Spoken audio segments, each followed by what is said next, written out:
छठ पूजा बिहार का बहुत बड़ा त्यौहार है और ये दिन पर दिन जो होता है ये सिर्फ बिहार का त्यौहार नहीं रहा। बिहार से अलग हटके भी अगर किसी स्टेट में चले जाते हैं, चाहे मैं आपको यूपी का मैं हूँ, दिल्ली बिल्कुल है, आप दिल्ली में देख लीजिए, यूपी में देख लीजिए और स्टेट में देख लीजिए, लोग इस त्यौहार को बहुत ही धूमधाम से, बहुत ही प्यार से मनाते हैं। और क्या हिंदुस्तान, क्या मैंने तो अब देख रहा हूँ कि लोग अब्रॉड में भी छठ त्यौहार को बहुत प्यार से मनाते हैं।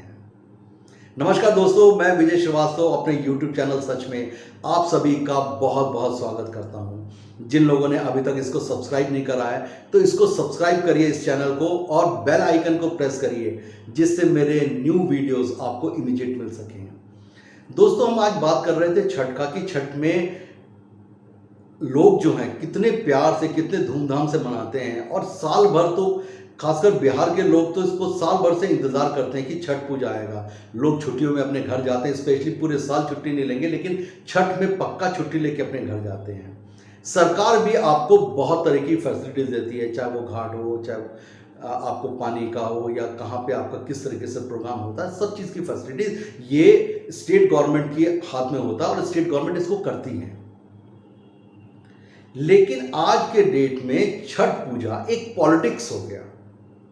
दिल्ली के लोग अलग पॉलिटिक्स करते हैं, यूपी के अलग करते हैं, आपको बिहार के लोग अलग पॉलिटिक्स करते हैं। छठ के नाम पे पॉलिटिक्स क्यों? त्यौहार है तो त्यौहार होना चाहिए, इसके नाम पे पॉलिटिक्स क्यों? आज आप किसी से बात करिए तो मुझे ये जगह चाहिए, मैं यहीं पे छठ पूजा करूंगा। मैंने अभी दिल्ली के एक लीडर्स की बात सुनी कि साहब मैं इस जगह पे करूंगा और छठ पूजा करने जा रहा हूं, रोक सकते हो तो रोक लो मुझे। तो इसको मैं पॉलिटिक्स कहूं या छठ के नाम पे आपकी श्रद्धा कहूं? कम से कम इसको मैं श्रद्धा तो नहीं मानूंगा, पॉलिटिक्स पक्का मानूंगा।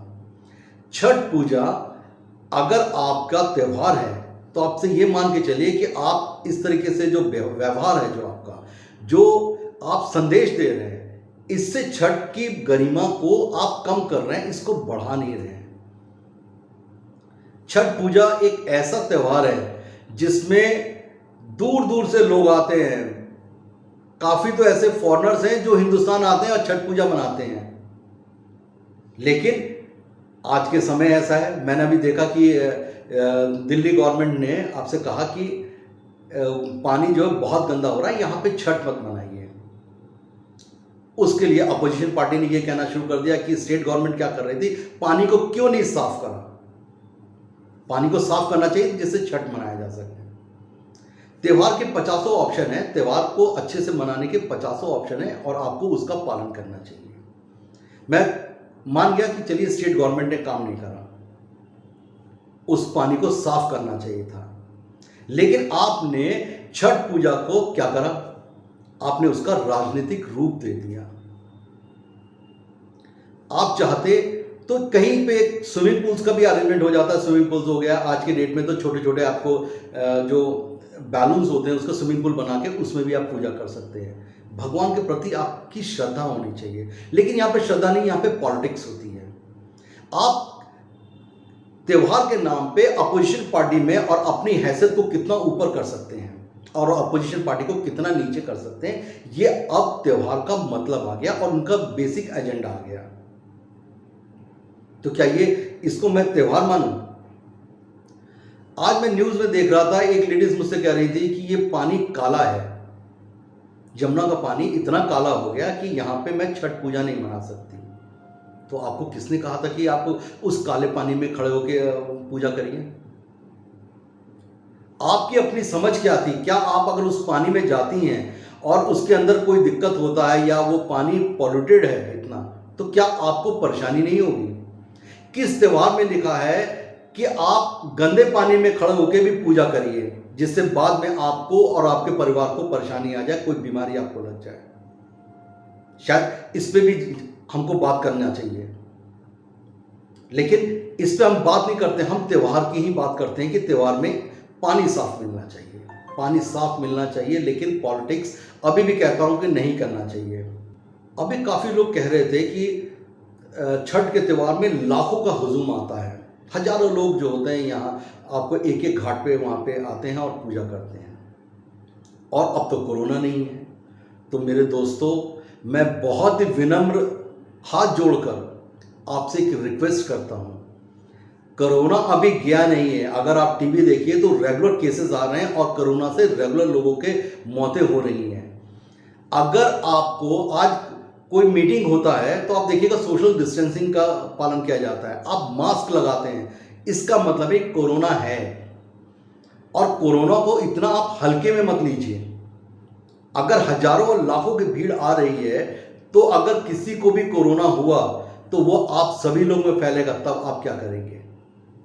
अगर जहां आपने 1 साल 2 साल अपने आप को रोक रखा तो कुछ दिन और रोक लीजिए। जब ये पूरी तरीके से खत्म हो जाए तब आप इसको करिए।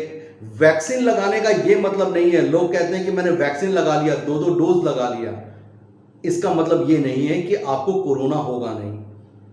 आपको पता है कि जिन डॉक्टर्स ने 2-2 वैक्सीन लगा रखे थे, फर्स्ट डोज और सेकंड डोज, उसके बाद में उनकी डेथ हो गई। तो छठ के नाम पे आप ये काम भी मत करिए कि छठ है और हजारों लोग वहां पे खड़े होकर आसपास का सोशल डिस्टेंसिंग का पालन नहीं कर रहे हैं और उसके बाद आप जितनी गलती है आप सरकार पे मर दें कि ये सरकार ही गलत है, हम कुछ नहीं। हमारी अपनी भी कोई जिम्मेदारी होनी चाहिए, हमें भी देश के प्रति भागीदार होना चाहिए कि ये गलत है और ये सही है, इतनी समझ होनी चाहिए। हम कहते वैसे तो कहेंगे कि हम लोग बहुत पढ़े लिखे हैं, बहुत समझदार हैं, यहां पे हमारी समझदारी कहां चली जाती है? हम कोरोना को इतना सीरियस नहीं लेते। हम जहां पे 10 आदमी की भीड़ होती है वहां पे 10,000 आदमी की भीड़ लगाने की बात करते हैं। इसके लिए सिर्फ लोग नहीं, पॉलिटिशियन भी बहुत जिम्मेदार हैं